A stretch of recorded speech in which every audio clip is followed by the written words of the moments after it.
Chapter 62:40. Charlie nodded. Then it's mainly about the wedding, right? Yes. Jimmy took the opportunity to back off and nodded, saying, My sister-in-law is the co-founder of Smith Law Firm and is worth more than $100 million. It's no problem for her to get married. But if the other party has no money and no status, then he is just a gigolo, right? Maybe after a while of marriage. The little property my brother left for my sister-in-law will all be given to him. At this time, Mai Ching and Pollard, who had been welcoming guests outside, heard the noise inside and hurried in. Just when she heard Jimmy mocking Pollard for being a gigolo, Mai Ching angrily shouted, Jimmy, if you really want to attend the wedding, stay. If you have other intentions, please leave. I don't want to talk to you about the equity and business issues of the firm today. If you want to talk, let's talk about it tomorrow. Jimmy snorted and laughed. Sister-in-law, you married into our Smith family. And our whole family treats you well, right? Apart from anything else, just the fact that the whole family is learning Chinese for you shows how much we value you. It is because we care about you that we care more about whether you live a good life after your second marriage. From my current observation, your future husband is simply unable to provide you with a good material foundation. Maybe he is even eyeing the Smith Law Firm. Mai Ching said coldly, You keep talking about the Smith Law Firm. Who is eyeing the firm? I don't need to tell you who is eyeing the firm. Jimmy immediately said, Sister-in-law. You just said that we can't talk about equity and business issues today. So we can talk about this tomorrow. Okay. Mai Ching said immediately. Then please stop criticizing my husband. We have already obtained a marriage certificate and are a legal couple recognized by the local law. Jimmy was a little annoyed when he heard this and said, Sister-in-law, shouldn't you have informed us before you got the certificate? We certainly respect your right to marriage autonomy. But don't forget that you still own half of the shares of Smith Law Firm. What if your husband is really a gigolo and covets your half of the shares? Jimmy's purpose in coming to China this time was to claim a part of the shares of Smith Law Firm.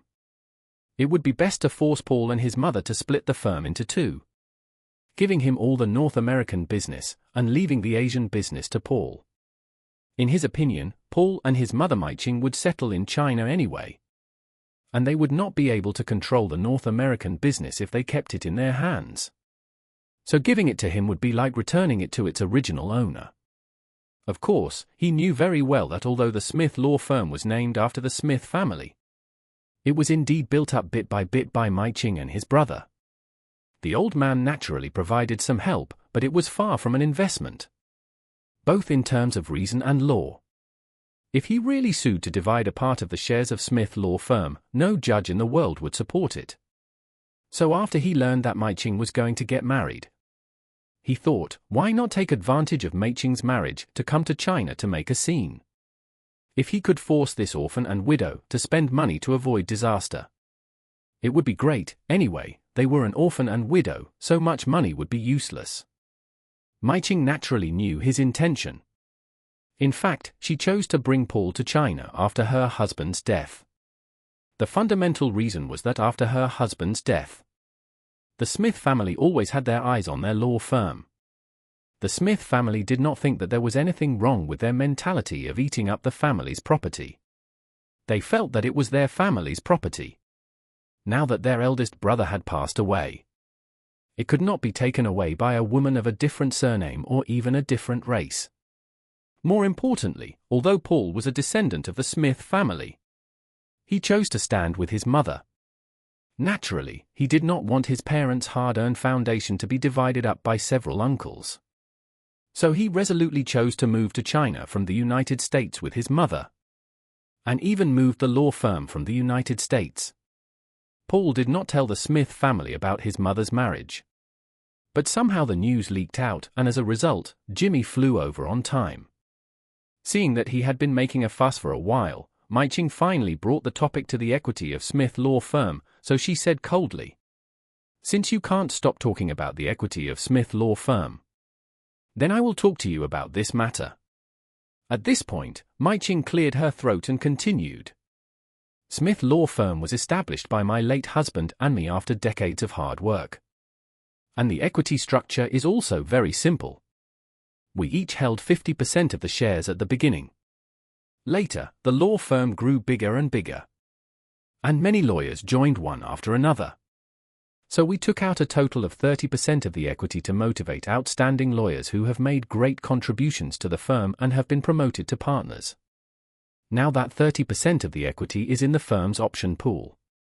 In addition to that 30%, the remaining 70%, my late father and I each hold 35%.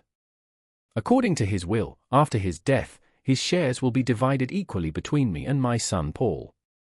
So the current equity structure of Smith Law Firm is, the option pool has 30%, I hold 52.5%, and Paul holds 17.5%. We have been developing all the way to now without any investment from any investment bank, fund or individual. So, none of these shares belong to the so-called Smith family.